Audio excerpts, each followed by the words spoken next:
സംസ്ഥാനത്ത് ശക്തമായ മഴയ്ക്ക് സാധ്യതയെന്ന് കേന്ദ്ര കാലാവസ്ഥാ വകുപ്പ് 7 ജില്ലകളിൽ യെല്ലോ അലർട്ട് പ്രഖ്യാപിച്ചു. തിരുവനന്തപുരം, കൊല്ലം, ആലപ്പുഴ, കോട്ടയം, ഇടുക്കി, പത്തനംതിട്ട, എറണാകുളം ജില്ലകളിലാണ് യെല്ലോ അലർട്ട്.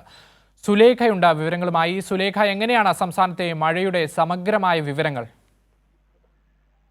എന്തായാലും സംസ്ഥാനത്ത് കനത്ത മഴ തുടരുമെന്നുള്ള മുന്നറിയിപ്പ് തന്നെയാണ് കേന്ദ്ര കാലാവസ്ഥാ വകുപ്പ് നൽകുന്നത്. ഇതിന് കാരണമായി ഇത്തരത്തിൽ കേന്ദ്ര കാലാവസ്ഥാ വകുപ്പ് നൽകുന്ന ഒരു മുന്നറിയിപ്പ് എന്ന് പറയുന്നത് തെക്കു പടിഞ്ഞാറൻ ബംഗാൾ ഉൾക്കടലിനും ശ്രീലങ്കയ്ക്ക് മുകളിലായി ന്യൂനമർദ്ദം നിലനിൽക്കുന്നുണ്ട്. ഇതിന്റെ സ്വാധീന ഫലമായി സംസ്ഥാനത്ത് അടുത്ത 5 ദിവസം കൂടി ഇടിമിന്നലോട് കൂടിയ നേരിയതോ അല്ലെങ്കിൽ ഇടത്തരമായതോ ആയ മഴയ്ക്ക് സാധ്യതയുണ്ട് എന്നുള്ളത് തന്നെയാണ് കേന്ദ്ര കാലാവസ്ഥാ വകുപ്പ് നൽകുന്ന മുന്നറിയിപ്പ്. അതോടൊപ്പം തന്നെ നവംബർ 17 മുതൽ 19 വരെ ഒറ്റപ്പെട്ട ശക്തമായ മഴയ്ക്കുള്ള സാധ്യതയും കേന്ദ്ര കാലാവസ്ഥാ വകുപ്പ് നൽകുന്നുണ്ട്.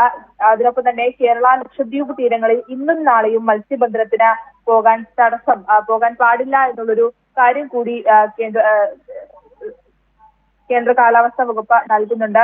എന്തായാലും സംസ്ഥാനത്ത് ഇത്തരത്തിൽ കനത്ത മഴ തുടരുന്ന ഒരു സാഹചര്യം തന്നെയാണ് ഉള്ളത്.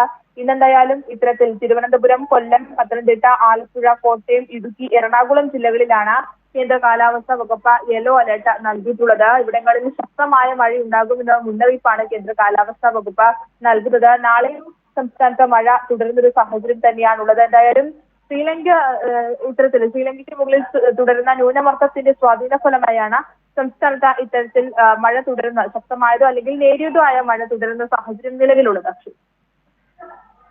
ശരി, സംസ്ഥാനത്ത് ശക്തമായ മഴ തുടരും. 7 ജില്ലകളിലാണ് യെല്ലോ അലർട്ട് പ്രഖ്യാപിച്ചിരിക്കുന്നത്. സുലേഖയാണ് വിവരങ്ങൾ നൽകിയത്.